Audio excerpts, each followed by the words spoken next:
미국에서 타임, 뉴스위크와 함께 3대 시사 주간지로 꼽히는 US 뉴스 앤 월드 리포트라고 하는 시사 주간지에서 전 세계 국가별 국력 순위를 매년 이렇게 발표하고 있는데요. 여러분, 우리나라 몇 위 정도 될 것 같습니까? 이 뉴스 접하신 분들도 있으실 텐데 자그마치 6위라고 합니다. 별로 안 놀라시네요. 저 굉장히 놀랐습니다. 우리나라가 전 세계 국가별 국력 순위에서 6위가 됐다는 거예요. 작년까지 8위였는데 두 나라를 따라잡은 거예요.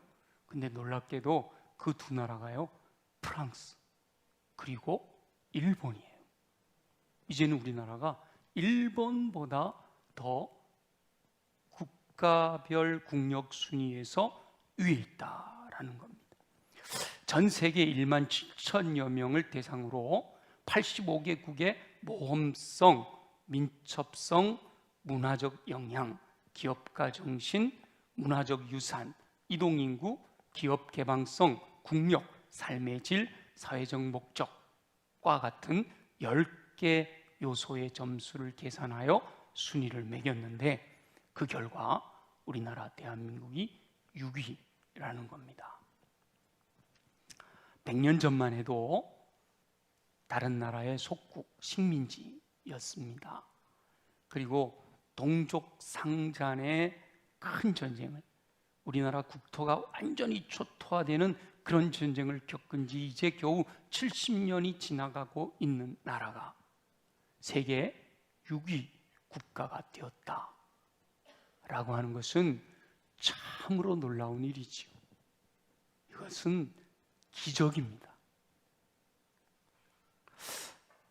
이제는 그야말로 춥고 배고픈 것을 걱정하는 시기는 지났습니다. 물론 아직도 일부분에서는 춥고 배고픈 분들도 있습니다. 그래서 우리가 그분들을 찾아 또 사랑을 나눠주어야 하지요. 그러나 대한민국의 보편적 일반 국민들은 오히려 등 따숩고 배부른 삶을 살고 있습니다. 무엇을 먹을까, 무엇을 마실까, 무엇을 입을까, 생존을 위한 염려는 이제 삶의 그리 중요한 부분이 아닙니다. 삶에서 가장 기본적인 이 의식주에 관한 부분들은 부족하지 않고 충족해졌어요. 이제는 너무 많이 먹어 문제죠. 삶의 기본적인 것들은 다 채워졌는데 더 좋은 것, 더 화려한 것을 추구하기 때문에 결핍을 느끼는 것이지, 우리들의 삶에 너무도 풍족한 시기를 살고 있는 것이죠. 오히려 믿음의 사람들은 춥고 배고플 때는 하나님께서 풍성하게 해주실 것을 기대하면서 주의 뜻대로 살겠습니다, 하나님의 나라의 우선순위를 두고 살았습니다. 그런데 이제 부족할 것이 없으니까 굳이 그렇게 간절하게 매달려 하나님께 구할 것들이 사라져버리니까 오히려 하나님의 나라가 삶의 우선순위에서 밀려나고 있습니다.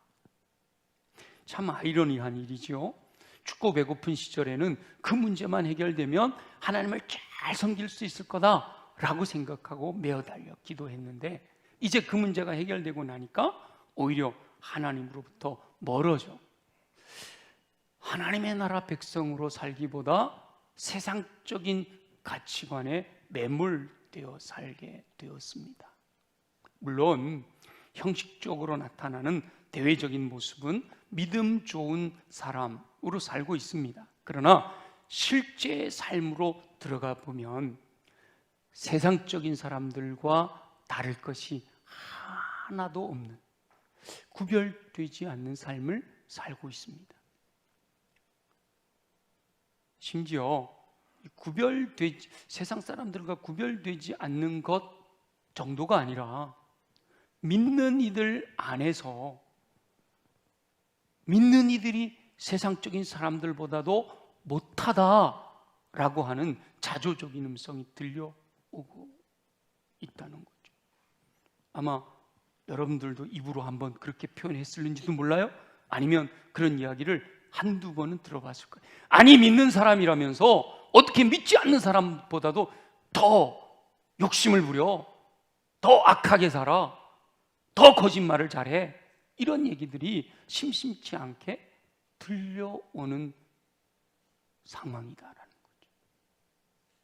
믿지 않는 이들이 볼 때 믿는 이와 믿지 않는 이가 구별이 없다는 거예요. 오히려 믿지 않는 이들보다도 더 세상적인 모습으로 살고 있는 모습, 어렵지 않게 발견할 수 있는 것이 현실이잖아요. 우리 주변에서는 없으니까 감사한 건데요, 뉴스를 통해서 보면 너무너무 많은 이야기들을 접할 수가 있습니다. 하나님의 뜻은 언제나 변함이 없습니다. 하나님의 법칙은 항상 변하지 않고 어느 시대에나 그대로 적용됩니다. 그러나 악한 영의 세력은 언제나 믿는 이라도 미혹하려고 호시탐탐 기회를 노리고 있는 것이지요. 그래서 깨어 있어야 됩니다. 항상 하나님의 뜻이 무엇인가를 분별하며 그 뜻대로 살아야 하는 거예요. 저와 여러분은 오늘 말씀하신 하나님의 음성을 듣고 하나님의 뜻을 따라 순종하는 삶을 살게 되시기를 예수님의 이름으로 축원합니다. 이 세상은 하나님께서 제정하신 법칙에 따라 운행이 됩니다. 해와 달과 별의 운행이 정확하게 하나님의 법칙에 따라 운행이 되잖아요. 계절의 변화가 무슨 기후변화 때문에, 온난화 때문에 많이 바뀌기는 했지만, 그래서 10월 달이 돼도 반팔 입고 지내는 분들이 있잖아요. 그러나 이제 아침 저녁으로 춥죠. 오늘도 보니까 다들 이렇게 긴팔 다들 입고 오셨네요. 이 연휴가 지나고 나면 더 추워진다고 그러니까 건강 잘 챙기세요. 하나님의 법칙에 따라 어김없이 운행되고 있습니다. 자연만이 아니라 이 땅에 있는 모든 영적인, 또 혼적인, 육적인 모든 영역에서 하나님의 법칙이 적용되고 있는 거죠. 사람들이 사는 인간관계에서도 하나님이 정하신 법칙이 그대로 적용됩니다. 특별히 이제 국력, 그러면 이제 경제 분야가 굉장히 많은 영향력을 차지하게 되는데, 그 경제 분야에 있어서도요, 하나님의 법칙이 적용이 됩니다. 우리 성경에는 많은 경우 하나님의 뜻을 우리에게 알려주고 있는데, 솔로몬의 잠언에 보면 마음을 다하여 여호와를 신뢰하고 자신의 명철을 의지하지 말고 여호와를 범사에 인정해라. 그러면 내 인생길에 하나님이 지도해 주실 것이다 라고 약속하셔요. 그리고 내가 얻은 재물과 소산물에 처음 익은 열매로 여호와를 공경해라. 그러면 창고가 가득히 차고 포도즙 틀에 새 포도즙이 넘칠 것이다, 이렇게 말씀하십니다. 말라기 선지자를 통해서는 온전한 11조를 여호와의 창고에 드리게 되면 하나님께서 하늘문을 여시고 복을 쌓을 곳이 없도록 부어주시겠다라고 약속하시면서 심지어는 시험해봐라 고까지 강조하고 있으시지요. 모세를 통하여 주신 신명기 말씀에서는 여호와께서 재물 얻을 능력을 주신다, 이렇게 말씀하셨고요. 사도 바울을 통해서는 많이 심은 자가 많이 거두는 것이고 무엇을 심든지 심은 대로 거둘 것이다 라고 말씀하십니다. 그런데 선을 행하다가 주의 뜻대로 순종하며 살다가 낙심하게 될 상황이 발생해도 낙심하지 말아라. 포기하지 않으면 때가 이를 때 거두게 될 것이다 라고 말씀하십니다. 구구절절 주의 뜻대로 순종하는 영혼들에게 넘치는 은혜로 채워주실 것을 약속하고 있지요. 수많은 믿음의 선진들이 이 하나님의 말씀을 신뢰하고 순종함으로 허락하시는 복을 누리며 풍성한 삶을 살았습니다. 지난주에 묵상했던 이삭이 바로 말씀대로 순종함으로 열악한 환경 가운데서도 100배의 열매를 통해 거부가 되었고, 자신이 행하던 일들에서도 놀라운 성과, 소떼와 양떼가 많아지는 그런 복을 누렸다라고 묵상했죠. 광야 40년을 열악한 환경에서 보냈던 모세와 이스라엘 백성들도 하나님께서 하늘에서 만나를 내려 먹이셨고 반석이 갈라져 솟아나는 샘물을 마시게 하셨어요. 오늘 본문의 앞부분에 무엇을 먹을까, 무엇을 마실까, 무엇을 입을까라고 하는 이 삶의 생존에 꼭 필요한 것들에 대한 그 이미지는 바로 이 광야 40년의 생활 속에 하나님이 이스라엘 백성들을 공급해 주셨던 은혜로 이렇게 비유되고 있는 겁니다. 하나님은 하늘에서 만나를 통해 먹이셨고 반석에서 물이 솟아오르게 하셨고, 성경에는 마태복음에 기록되어 있지 않지만 성경을 통해 보면 하나님께서 그 의복이 헤어지지 않게 하셨고 발이 부르트지 않게 하셨다. 하나님의 공급하시는 은혜로 광야 40년을 지나오게 되었다라고 말씀하고 있습니다. 성경 가운데 기록된 수많은 역사들이 바로 이와 같이 변함없이 하나님의 법칙을 신뢰하고 하나님의 말씀을 순종하는 사람들을 통해 이루어졌습니다. 저와 여러분도 믿음으로 살아가는 삶의 여정 속에 철저하게 하나님의 말씀을 따라 그 말씀대로 순종함으로 허락하시는 풍성한 복을 누리며 하나님의 은총 안에 살게 되시기를 예수님의 이름으로 축원합니다. 우리 하나님은 약속대로 이루시는 분이시단 말이에요.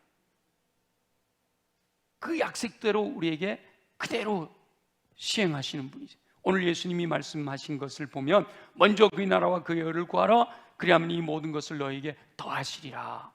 예수님의 말씀대로 하나님께서는 이 모든 것을 더하여 주시는 복을 허락하셨습니다. 먼저 그의 나라와 그의 의를 구하는 영혼들에게 이 모든 것을 더하시리라. 먹을 거, 입을 거, 마실 거 염려하지 마라, 다 채워주겠다 하신 약속대로 이루셨단 말이에요. 제가 설교를 시작하면서 말씀드렸듯이 우리 대한민국이 세계 열방 가운데 6위 나라가 됐다는 거예요. 쌀밥이라고 안 하죠. 이 밥에 고기 반찬, 이 소원이었던 때가 얼마 안 됐어요. 여기 계신 분들 중에 많은 분들이 이 밥에 고기 반찬이 소원이었던 때가 있었잖아요. 근데 지금은요, 그러면 당뇨병 와요. 그래서 지금은 절제해야 된다고 그러잖아요. 절제해야 돼. 얼마나 풍족하면 절제해야 된다. 우리나라의 이 부강한 것에 대해서 많은 사람들, 믿지 않는 사람들은 우리나라 사람들이 근면성, 그래서 삼성, 현대, LG 같은 이런 기업들, 이런 것들의 오늘날에 이루어진 기적을 그 근원으로 따지려고 하죠. 그러나 저와 여러분들은 영적인 사람들이잖아요. 영적인 눈으로 보면 이것은 전적인 하나님의 은혜인 줄로 믿습니다. 인류 역사 속에 이렇게 짧은 시간에 저 밑바닥에서 여기까지 올라온 나라는, 민족은 하나도 없었어요. 이것은 그야말로 기적이단 말이에요. 근데 이 기적이 어디에서 일어났느냐? 많은 사람들이 한강의 기적이다 뭐 이렇게 얘기하지만 우리 믿는 사람들은요, 기독교가 우리나라에 전파되면서 믿는 이들이 하나님께 구하고 찾고 두드리는, 생명 걸고 기도하는 그 헌신과 그 충성으로 말미암아 하나님의 은혜로, 하나님의 긍휼하심으로 하나님이 복 주셔서 지금같이 살게 된 줄로 믿습니다. 이 믿음이 우리에게 있잖아요. 그리고 우리들의 개인의 삶에서도 마찬가지고요. 하나님께서 우리의 충성됨을 보시고 복 주셔서 오늘날 지금의 저와 여러분들의 모습으로 살아가게 하신단 말이죠. 그런데 하나님께서 이와 같은 복을 허락하셨을 때 그 복을 누리는 영혼들이 초심을 잃어버렸다. 하나님께서는 약속하신 대로 행하셨는데 복을 누린 이후에 믿는 이들이 하나님의 뜻에서 멀어지고 있는 거단 말이죠. 우리 한국교회 전체를 통해서도 마찬가지예요. 하나님께서 놀라운 부흥을 허락하셨는데 그러면 더 하나님이 기뻐하신 뜻대로, 하나님의 말씀대로 이 땅이 정말 하나님의 나라가 되어져야 되는데 오히려 한국교회 안에 세속화의 물결이 들어와 버렸다는 것이죠.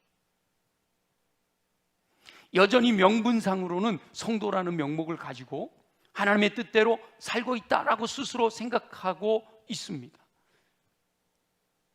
주일이면 예배 드리러 오고요, 11조도 드리고요, 또 좋은 일이 있으면 함께 마음을 모으기도 하고, 겉모습으로 보면 아주 믿음 좋은 사람의 모습으로 살고 있다는 것이죠. 그러나 실제의 삶으로 들어가 보면 성도라고 하면서도 오히려 세상을 더 사랑하고 세상적인 가치관이 그대로 투영된 삶을 살고 있다는 거예요. 예수 믿는 믿음조차도 더 풍요로운 삶, 더 화려한 삶을 살고자 하는 디딤돌로 삼으려고 하는 그런 기복신앙의 모습으로 사는 현실이다라는 거예요. 제가 여러분들을 책망하려고 이 말씀을 나누는 게 아니고 저에게도 동일하게 주시는 말씀이에요. 오히려 목사라고 불려지는 분들이 더 이 말씀에 도전을 받아야 될 상황이죠. 요즘 매일 묵상하고 있는 날마다 솟는 샘물의 기드온의 모습이 어쩌면 오늘을 사는 저와 여러분들에게 경각심을 갖게 합니다. 우리는 기드온 그러면 300용사, 300명의 군사들이 13만 5천이라고 하는 미디안 연합군을 물리치고 승리했습니다. 여기까지만 알고 있어요. 그래서 기드온을 영웅시하고 기드온 300용사처럼 살아야지, 이런 마음을 갖게 되지 않아요. 참 좋은 겁니다. 저와 여러분들이 전적으로 하나님을 신뢰하는 믿음으로 13만 5천의 대군이 앞에 있음에도 불구하고 하나님께서 3만 2천 명도 많다, 두려워하는 자를 돌아가게 해라, 10,000명도 많아, 그 중에 가장 적은 숫자 300명만 선택하심에도 불구하고 순종할 수 있는 믿음으로 살아서 13만 5천을 이기고 승리한 기드온처럼 승리하는 삶을 사시기를 예수님의 이름으로 축원합니다. 근데 그게 기드온의 능력이 아니다라는 거예요. 전적인 하나님의 은혜라는 거죠. 하나님의 뜻을 분별하고 하나님께서 말씀하시는 대로 철저하게 순종하여 이룬 쾌거였다는 것이죠. 마찬가지로 오늘날 저와 여러분들이 풍족한 삶을 살아가고 있는 삶도 전적인 하나님의 은혜라는 거예요. 하나님이 복 주셨기 때문에 그렇게 살아갈 수 있다는 거죠. 그런데 중요한 것은 그 승리 이후에 기드온이 보여주는 삶의 모습을 보면서 말씀을 묵상하는 많은 이들이 실망하고 있습니다.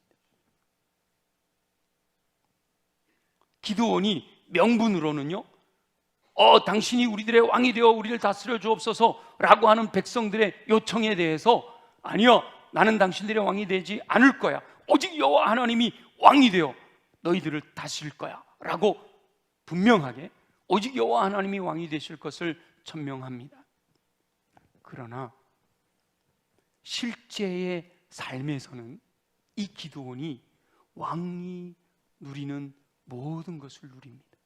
많은 아내를 두고 아들이 70명이나 되고요, 첩을 두고, 게다가 왕이나 누릴 수 있는 군사들의 전리품을 내게 달라 요구하고, 더 나아가서 자신을 위하여 그 얻게 된 전리품으로 금 에봇을 만들어, 에봇은 제사장들이 입는 옷이거든요.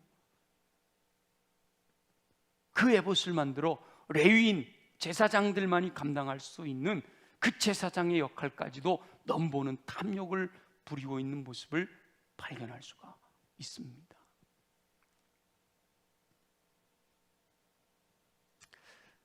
기드온을 마음속에 영웅으로 모시고 있는 분들에게는 죄송하지만 그게 영웅적인 기드온의 승리 이후의 모습이었다라는 겁니다. 어쩌면 하나님께서 복 주신 이후 오늘날 성도들이 살아가고 있는 삶의 모습처럼 보이는 것이죠. 먹고 살기 힘들 때는 그 문제만 해결되면 오직 여호와 하나님만을 위하여 살 것이다 라고 다짐하고 또 다짐했습니다. 그런데 막상 그 모든 문제가 해결되고 나니까 초심을 잃어버렸어요. 명목상으로는 여전히 성도라고 불려지고 종교적인 삶의 모습이 드러나고 있지만 실제 그들의 내면의 가치관은 세상적인 것으로 가득 차 있다라는 거죠. 그래서 하나님께서 끊임없이 반복하여 성경적인 가치관으로 돌아올 것에 대해서 말씀하고 있는 거예요. 아유, 듣기 싫을 정도로, 아유, 또 잔소리라고 할 정도로 반복하여 귀에 못이 박히도록. 왜냐하면 우리를 사랑하시기 때문에, 어떻게든지 하나님의 뜻대로 살아가기를 원하시기 때문에. 그런데 지금 세상적인 가치관으로 살아가고 있는 삶의 결과가 우리의 삶의 현장 속에서 나타나지 않는 것처럼 보일 수도 있습니다. 그러나 이미 그로 인한 징조들이 보여지고 있는 거예요. 지금 다음 세대의 믿음이 흔들리고 있다라고 하는 것은 이제는 미래를 전망하는 미래학자들만 하는 얘기가 아니라 일반 평신도들도 눈으로 보고 있는 현장이 있기 때문에 공공연하게 다음 세대의 믿음에 대해서 염려하고 있는 겁니다. 우리나라 기독교 인구가 제일 많을 때는 25%까지 된다 그랬잖아요. 25%.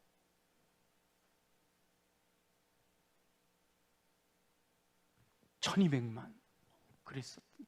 근데 최근 조사에 의하면 16%, 17, 16%로 떨어졌다고 그러죠. 그것도 사실 허수가 많이 있을 수 있어요. 그런데 한국 사회에서 기독교 인구가 16%, 17%라고 하는데 청소년들 세계에서의 기독교 인구는요, 이미 마지노선인 3%가 무너진 지 오래됐습니다. 이제는 2% 이야기를 하고 있어요. 한 국가, 한 민족에서 기독교 인구가 3% 이하인 국가는요, 선교 대상 국가입니다. 우리나라가 25%의 기독교 인구를 자랑할 때는 우리나라가 근본 기독교 국가가 될 것 같았죠. 근데 이제 다음 세대는요, 선교 대상 국가가 되어버리는 거예요.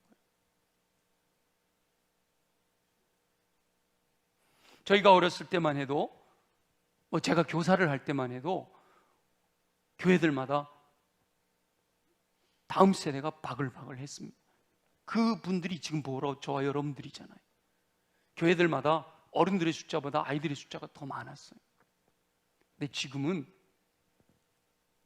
아이들이 없어서 교육기관을 운영하지 못하는 교회가 너무 많아요.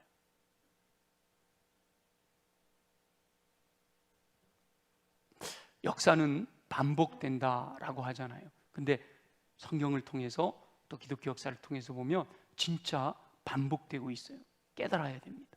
우리 여호수아 말씀이 끝나고 사사기로 넘어가는 그 과정 속에서 보면 여호수아와 그 시대의 장로들, 다시 말하면 여호수아 세대는 하나님의 살아계심과 하나님의 행하신 놀라운 역사를 알고 있었기 때문에 그들은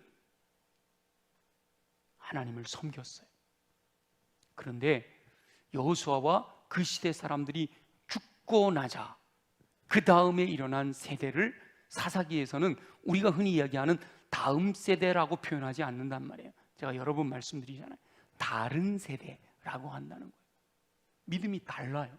문화가 달라요. 생각이 달라요. 가치관이 달라요. 부모님의 세대는 성경적인 가치관을 가지고 살았는데 자녀들의 세대에 가서 성경적인 가치관이 사라지고 세상적인 가치관이 지배하고 우상을 숭배하는 모습으로 다른 세대로 변해버렸다는 거죠. 요즘 우리 지난 한 주간 묵상하고 있는 기드온을 보면 기드온도 놀라운 승리를 거두었어요. 그리고 기드온이 사는 동안 40년 동안 태평성대가 이루어졌어요. 근데 기드온이 죽고 나자 기드온 시대에 그가 잉태한 비극이 결국 싹을 틔우고 자라나게 됩니다. 어제 그제부터 묵상하고 내일부터 묵상하게 될 내용을 보면 그 아들 아비멜렉이라고 하는 첩의 아들이 부인의 아들 70명, 적통이라고 불려지는 아들들을 다 죽여. 여러분, 형제간에 다 죽여. 자기가 왕이다 드러나고, 그것이 또 내란의 불씨가 되어지고, 이런 비극들이 기드온이 사는 동안에는 평안하니까 문제없다라고 생각했는데, 기드온이 죽고 나니까 그 씨앗이 싹을 틔우고 자라나서 비극을 초래하는 것이죠. 우리는 계속해서 봤잖아요. 히스기야 왕이 그 교만을 지적하는 이사야 선지자의 지적 앞에서 내가 편안하기만 하면 됐지 뭐 하고 안주하다가 히스기야가 죽고 그 자녀들의 세대에 나라가 멸망하는, 유다가 멸망하고 그 자녀손들이 전부 포로로 끌려가는 그런 비극을 우리 성경에서 보았잖아요. 그러니까 지금 저와 여러분의 삶이 문제없다, 안심해서는 안 된다는 거예요. 내 믿음만 지키면 된다? 이제는 그게 아니라는 거죠. 내 믿음이라도 지켜야 되지만 이제 우리는 내 믿음뿐만이 아니라 이어지는 우리 자녀손들의 세대에 온전한 신앙을 물려줘야 된다는 거예요. 우리의 자녀손들이 다른 세대가 되는 것이 아니라 진정한 믿음을 계승한 다음 세대가 되어져야 된다는 거죠. 세상적인 가치관이 아니라 하나님 나라의 가치관을 심어줘야 된다는 거예요. 지난 한 2주간 포르투갈, 스페인 다녀왔잖아요. 근데 그 포르투갈이라는 나라, 이 스페인이라는 나라가요, 한때는 세계 1위 국가였던 때가 있었어요. 근데 지금은 그렇지 못하잖아요. 우리도 깨어있지 않으면, 하나님 앞에 바로 서 있지 않으면, 하나님이 인류의 역사를 섭리하고 계시기 때문에 지금 깨어 바로 세워지지 않으면 우리들의 다음 세대는 다른 세대로 흘러가 버려요. 지금의 이 놀라운 영광은 그저 옛날의 영광으로 그쳐버릴 수도 있습니다. 바로 저와 여러분의 문제라는 거죠. 저와 여러분이 초심을 기억하고 바로 서지 않으면 다음 세대의 신앙은 불보듯 뻔할 수밖에 없는 거예요. 저와 여러분은 세상의 유혹에 넘어가지 말고 초심을 지켜 하나님이 허락하신 은혜를 기억하면서 더 하나님께서 기뻐하시는 삶을 살게 되시기를 예수님의 이름으로 축원합니다. 그것이 뭐냐? 오늘 본문의 말씀, 먼저 그의 나라와 그의 의를 구하라. 다시 돌아가야 되는 거예요. 내가 먼저 그의 나라와 그의 의를 구함으로 이 모든 것을 더해 주신 은혜를 누렸는데, 이 모든 것을 더해 주신 은혜를 누리다 보니까 앞에 걸 잊어버려 버리는 거예요. 근데 우리는 다시 돌아가야 돼요. 먼저 그의 나라와 그의 의를, 먼저 우선순위를 두고 하나님이 기뻐하시는 삶을 살아야 된다는 거죠. 하나님의 나라와 의를 구하는 삶은 천국 백성으로 사는 것을 의미합니다. 천국은요, 통치 개념이에요. 하나님이 다스리시는 것이 곧 하나님의 나라입니다. 왕이신 하나님의 진정한 통치를 받는 백성이 곧 하나님의 백성인 거죠. 기드온처럼 말로는 하나님이 왕이 되어 다스릴 거다 그렇게 해놓고 실제로는 자기가 왕처럼 살아가는 그런 삶이 아니라는 거예요. 진짜로 하나님이 왕이 되시는 삶, 예수님이 나의 주님이시오, 예수님이 나의 왕이시고 예수님이 나의 하나님이시라고 고백한다면 진짜 어떤 어려움이 올지라도, 이삭처럼 기근이라 할지라도 주님이 명령하시니까 왕의 명령을 따라 순종하며 살아갈 수 있는 삶이 돼야 된다. 그게 먼저 그의 나라와 그의 의를 구하는 삶이다라는 거죠. 인간의 이성적인 판단이나 경험을 따라 사는 것이 아니라 하나님의 말씀에 기록된 하나님의 법을 따라 사는 거예요. 그러기 위해서는 하나님의 뜻이 무엇인지를 알아야 되잖아요. 하나님의 뜻을 알기 위해서는 말씀 속으로 들어가야 됩니다. 하나님의 말씀에 이미 하나님의 뜻이 무엇인지, 하나님이 우리에게 말씀하시는 계획과 섭리가 무엇인지가 다 기록이 되어 있잖아요. 우리가 우리나라에서 운전을 하려면 우리나라 교통법규를 알아야 되잖아요. 미국에 가서 운전하려면 미국의 교통법규를 알아야 되는 것처럼 다르잖아요. 하나님의 나라 백성은 하나님의 나라의 법을 알아야 되는데 이게 바로 하나님 나라의 법이잖아요. 알아야죠. 오직 하나님의 말씀 안에서만 하나님의 뜻을 알고 그 뜻대로 사는 천국 백성이 되는 겁니다. 근데 많은 사람들이 그렇게 살지를 못해요.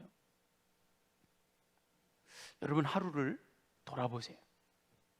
일어나서 자기 전까지 내가 뭔가를 결정하는, 내가 생각하고 말하고 행동하는 많은 부분에서 정말 하나님이 원하시는 뜻대로 행하려고 의도하고 살아가느냐, 아니면 세상적인 관점에서, 아니면 내가 유익한 것을 찾아 살아가고 있는가 살펴보면요, 나도 모르는 사이에 이것이 하나님의 뜻이다라고 생각하며 살고 있는데 정말 하나님의 말씀의 관점에서 보면 그렇지 않은 경우가 굉장히 많다는 거예요. 현대인들은 굉장히 분주하게 살고 있죠. 특별히 우리 한국 사람들의 그 근면성은요, 정말 전 세계적으로 인정받고 있습니다. 그래서 전 세계의 경제를 유태인이 잡고 있었잖아요. 그 다음에 중국인들이 잡았다가 지금은 많은 경우 누구에게로 넘어와요? 우리나라 사람들에게로 넘어온대요. 근면성과 지혜와 엄청 분주하게 살아요. 너무 분주하게 살아요. 애국에 우리나라 근로자들이 이 3D 업종을 일을 안 하려고 하니까 애국에서 근로자들을 데려다가 일을 시키잖아요. 한국말도 모르는 사람들이 우리나라에 들어오면 제일 먼저 배우는 말이 뭐라고 그래요? 아시네. 빨리빨리. 다른 건 몰라도 빨리빨리 그 말은 알아듣는다. 그만큼 분주하게 살아요. 근데 왜 그렇게 분주하게 살죠? 그 목적은 행복하기 위해서잖아요. 행복한 삶을 누리기 위해서인데, 그런데 그 분주함 때문에 건강도 잃어버리고 가족도 다 깨지고 오히려 추구하던 행복을 놓쳐버리는 삶이 너무 많아요. 무엇이 중요한지를 잘 판단해야 되는 겁니다. 무엇에 우선순위를 두어야 하는지를 지혜롭게 분별해야 되는 거죠. 우리 하나님 안에서, 하나님의 자녀로서, 믿는 이로서 어떻게 살아야 할 것인지 자신의 삶의 우선순위를 돌아보아야 합니다. 저와 여러분이 먼저 하나님의 나라와 그의 의에 우선순위를 두고 살아가게 될 때 하나님께서 이 모든 것을 더하게 하시는 축복을 누리게 하시고, 그 이후에도 끊임없이 초심을 놓지 아니하고 먼저 그의 나라와 그의 의를 구하는 삶을 살 때 이 모든 것을 더하게 하시는 더 풍성한 은혜로 채워주시고요, 그리고 내 대에서 끝나는 것이 아니라 끊임없이 자녀 손들에게도 그 믿음이 그대로 계승되게 하셔서 우리 모두의 다음 세대 자녀 손들 대대손손 믿음의 명문 가문을 이루게 되는 은혜가 임하게 될 줄 믿습니다. 저와 여러분은 이 약속의 말씀을 믿고 순종함으로 말씀대로 이루시는 은총 가운데 풍성한 삶을 누리며 승리하게 되시기를 예수님의 이름으로 축원합니다. 주신 말씀 기억하면서, 하나님, 그렇습니다. 이 모든 것을 더해 주시는 은총을 허락하셨는데 나는 지금 어떤 모습으로 살고 있는가 돌아보게 하셔서 주님의 뜻대로 먼저 그의 나라와 그를 구하는 삶, 초심을 잃지 않고 주님만을 바라봄으로 더 넘치도록 공급해 주시는 은혜 누리며 주의 영광 나타내게 하여 주옵소서. 우리 나아같이 함께 통성으로 기도하겠습니다. 모든 성도가 하나님의 뜻대로 살기 원하시는 우리 주 여호와 아버지 하나님, 우주 만물을 창조하신 하나님께서는 하나님의 뜻 가운데 운행되는 법칙을 정하신 줄 믿습니다. 하나님께서 정하신 법칙은 변함없이 운행되고 있음을 믿습니다. 신실하신 하나님께서는 말씀하시고 그 말씀대로 이루심을 믿습니다. 수많은 믿음의 선진들이 말씀대로 순종함으로 허락하시는 복을 누리며 승리하는 삶을 살았음을 깨닫게 됩니다. 하나님께서 대한민국을 사랑하셔서 말씀대로 순종하는 믿음의 선진들에게 복을 주심으로 오늘날 세계 6위의 강국이 되게 하신 것을 감사드립니다. 그러나 하나님께서 허락하시는 복을 누리는 오늘날 성도들의 모습을 볼 때 안타까운 마음을 고백하게 됩니다. 초심을 잃어버리고 세상적인 가치관을 따라 살고 있음이 안타깝습니다. 그것이 바로 내 모습임을 고백합니다. 내면적으로 드러나는 모습은 명목상 성도의 삶을 살고 있는 것 같지만 실제로는 세상적인 가치관을 따라 살고 있는 안타까운 모습을 발견할 수 있게 됩니다. 이것이 한두 사람의 문제가 아니라 오늘날 한국교회 성도들의 보편적인 모습으로 나타나고 있어 더욱 안타까운 마음으로 기도를 드립니다. 나도 모르는 사이에 나도 그렇게 살아가고 있는 것을 인하여 주님 앞에 용서를 구하며 깨어있게 하여 주옵소서. 초심으로 돌아가 하나님의 뜻을 다시 한번 강력하게 깨닫게 되기를 소원합니다. 먼저 하나님의 나라와 의를 구하는 삶의 우선순위를 두게 하여 주옵소서. 말씀을 통해 하나님의 뜻을 깨닫고 순종하는 삶을 살게 되기를 소원합니다. 하나님을 제일로 사랑하는 삶을 살 수 있는 믿음을 회복하게 하여 주옵소서. 살아가실 주님을 기대합니다. 주님 감사합니다. 영광을 받아 주시옵소서. 살아계시 역사하시는 우리 주 여호와 아버지 하나님, 오늘도 우리에게 말씀하시는 주님의 음성을 마음에 새겨 말씀대로 살아가기를 소망합니다. 그러기 위해 우리 육체를 강하게 하여 주옵소서. 연약한 부위에 손을 얹고 기도합니다. 나사렛 예수의 이름으로 명하노니 모든 육체의 질병은 뿌리째 뽑혀 떠나갈지어다. 그리하여 독수리 날개친 같은 강건함으로 활력 있는 삶으로 주의 뜻을 이루어 드릴 수 있도록 은혜 내려 주옵소서. 우리 가슴에 손을 얹고 기도합니다. 내 안에 너무도 많은 더러운 것들이, 주님 기뻐하시지 않은 것들, 심지어 하나님 가증히 여기시는 것들까지도 세상적인 가치관이 내 안에 들어와 또아리를 틀고 있사온데, 이 시간 예수 보혈의 능력으로 내 안에 있는 모든 더러운 것들은 정결하게 깨끗하게 새롭게 될지어다. 내 마음이 욕토로 준비되게 하셔서 말씀이 임하실 때 아멘으로 받아 풍성한 열매 거둘 수 있는 은혜 허락하여 주옵소서. 그러기 위해 주여 내 마음의 왕좌에 성령님을 모셔드립니다. 성령님이 왕이 되어 다스려 주시옵소서. 성령의 열매를 통해 예수 그리스도의 인격을 담게 하시고 성령의 은사를 통해 모든 능력을 행할, 선한 능력을 행할 권능을 얻게 하시고, 그리하여 주의 영광 나타내며 어둠의 권세, 악한 영의 권세를 물리치고 그 견고한 진들을 파쇄하고 승리의 노래로 감사와 찬양과 영광과 존귀 주님께 올려드리는 삶을 살아가도록 역사하여 주시옵소서. 살아가실 주님을 기대합니다. 승리했을 때 더 긴장하고 더 깨어, 주님이 복 주실 때 더 초심을 잃지 아니하고 먼저 그의 나라와 그의 의를 구하는 삶을 살아가도록 역사하여 주시옵소서. 살아가실 줄로 믿습니다. 감사합니다. 예수님의 이름으로 축복하며 기도드립니다. 아멘. 우리 모두 함께 일어나셔서 손에 있는 부기보다, 이게 좀 오래된 찬양이긴 한데요, 가사의 내용을 생각하시면서 오늘 말씀 기억하시고 주님